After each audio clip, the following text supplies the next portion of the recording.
tere taas, teadushimuline raketisõber. Täna vaatame üle võistlejatele antud teadvusteatri vahendid.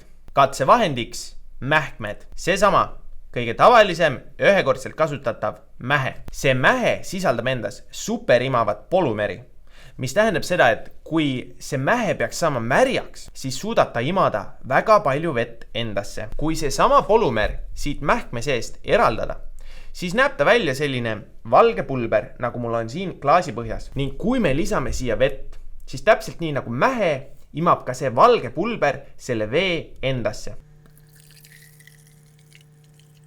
Lisasime vee klaasi ning laseme polümeril nüüd natuke aega mõjuda. Ning nagu juba näeme, siis ongi polümer kogu vee endasse imenud. See tähendab seda, et kui me nüüd kallutame seda klaasi, siis ei ole see enam mitte vett täis, vaid täis seda polümeri, mis on kõik selle vee endaga sidunud. Täpselt niimoodi töötavad mähkmed ning täpselt selline on ka selle katse sisu.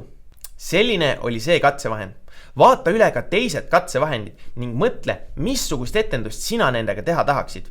Ning seejärel mine juba teleka ette ning vaata, kuidas said hakkama meie võistlejad.